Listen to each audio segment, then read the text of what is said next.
చదువుకోవడం హక్కు, మాట్లాడటం హక్కు, మీ పేరెంట్స్ మీకు ఇవ్వాలి అనే అవన్నీ తీసుకోవడం హక్కు. హక్కు హక్కు అంటే నాకు కావాల్సిందే, నువ్వు నాకు స్కూల్కి పంపించాల్సిందే, నాకు కావాల్సిన ఫుడ్ పెట్టాల్సిందే, అమ్మ నాన్న అడగచ్చు. నాకు చదువుకోవాల్సిందే,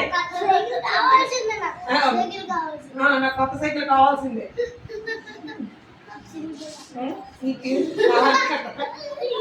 అవన్నీ హక్కులు, పిల్లల హక్కులు. బాలలు అంటే మీరే.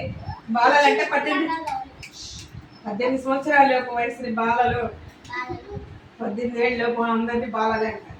మీకు చదువుకునే హక్కు ఉంది, సరిగ్గా మాట్లాడే హక్కు ఉంది, సరిగ్గా సంరక్షించుకోవాలి. తల్లిదండ్రి బాధ్యతగా ఉంది, సంరక్షించుకోవాలి. మీ హక్కులు మీరు తీసుకున్నారు కదా, మీరేం చేయాలి? ఇంకా ఆరోగ్యాన్ని కాపాడుకోవాలి. తర్వాత అమ్మ మీ ఆరోగ్యం కోసం మంచి ఫుడ్ పెడతారు, అలాగే మీకు మంచి బట్టలు అలాంటివి ప్రొవైడ్ చేస్తారు, అలాగే మీరు చదువుకోవడానికి చదువుకు ప్రొవైడ్ చేస్తారు, అలాగే మీకు ఏం కావాలంటే అవి ఇస్తారు. మళ్ళీ రక్షణగా ఈ ఇంట్లో చక్కగా సంరక్షించుకుంటారు.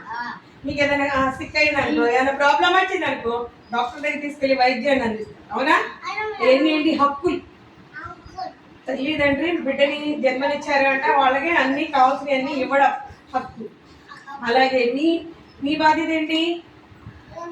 క్రమశిక్షణగా ఉండడం, చక్కగా అమ్మడు పెట్టింది ఏది వద్దనుకుండా శుభ్రంగా తినడం, చక్కగా చదువుకోవడం, మంచిగా ఎదగడం, మంచిగా చదువుకుని మంచి ప్రయోజకులు అవ్వడం మీ బాధ్యత.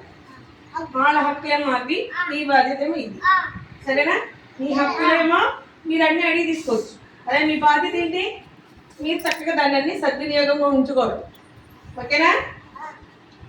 అలాగే మీరు మీ వయసులో కనుక సరిగ్గా తీసుకోలేదనుకో ఆహారం, ఏమవుతుంది? వీక్నెస్ వచ్చేస్తుంది. శరీరం బలహీనతకు గురవుతుంది. శరీరం బలహీనతకు గురైనప్పుడు ఏమవుతుంది? ఇక రోగాలు వస్తూ ఉంటాయి. తరచు జలుబు రావడం, జ్వరం రావడం, మళ్ళీ ఏదైనా కడుపులో నొప్పి రావడం, లేకపోతే లోపల ఉన్న బాడీ పార్ట్స్లో పైకి బాగానే ఉంటాయి అవయవాలను, కానీ లోపల ఉన్న అన్ని అంతర్గత అవయవాలు ఏమిటి? గుండె, ఊపిరితిత్తులు, కిడ్నీలు, మళ్ళీ ఇంకా ఉన్నాయి కదా లోపల పార్ట్స్, అవన్నీ సరిగ్గా పని చేయలేదనుకో చేస్తుంది. లోపల అవన్నీ పని చేయలేదని సరిగ్గా ఏమవుతుంది? అనారోగ్యం పాలవుతుంది. కాబట్టి మీ గ్రోత్ బహిర్గతంగా పెరగాలి, శారీరకంగా పెరగాలి, అలాగే లోపల పార్ట్స్ కూడా చక్కగా ఈ టైంలో పెరగాలి. అలాగే మానసికంగా కూడా పెరగాలి. మానసికంగా పెరగడం అంటే కొంచెం వయసు పెరుగుతున్న కొద్దీ ఈ పిల్లడు అలా చేసాడు అనుకో పర్వాలేదు, ఈ పిల్లడు కొద్దిగా అలా చేస్తున్నాడు అనుకో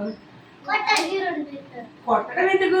తెలుసుగా అలా చేయకూడదు, టీచర్ చెప్పేటప్పుడు సైలెంట్గా ఉండాలని తెలుసుగా. తెలియకోకుండా ఇంకా అల్లరి ఎక్కువైపోతే తెలియనట్టు. అప్పుడు అలా ఉండకూడదు నాన్న అంటే మీరు సరిగ్గా ఉంటారు. అవును కదా? అలాగే సరి కూర్చోండి. SIT down please, don't make nice. అలా చేయడం హాబీ. అల్లరి చేసే వాళ్ళంతా బాగా చదువుకుంటారు, అలా అని అల్లరి మితిమీరి అలా ఉంటుంది. సరేనా? ఇంకోటి ఏంటంటే సరిగ్గా తినాలి, సరిగ్గా ఉండాలి, ఆరోగ్యాన్ని కాపాడుకోవాలి. అలాగే మీకు వయసు తగినంత ఎత్తు బరువు పెరగాలి. ఎత్తు బరువు పెరిగారనుకో దానికి తగ్గట్టుగా మీరు ఎప్పటికప్పుడు మన మెజర్మెంట్స్ అనమాట, మనం తెలుసుకోవాల్సింది ఏంటంటే నా వయసు తగినంత ఎత్తున్నానా, నా వయసు తగినంత బరువు ఉన్నానా, నా కళ్ళు చక్కగా క్లియర్గా కనిపిస్తున్నాయి, నేను అటెన్షన్గా ఉన్నాను, జ్ఞాపక శక్తితో ఉన్నాను, కొంచెం దూరం నడిచిన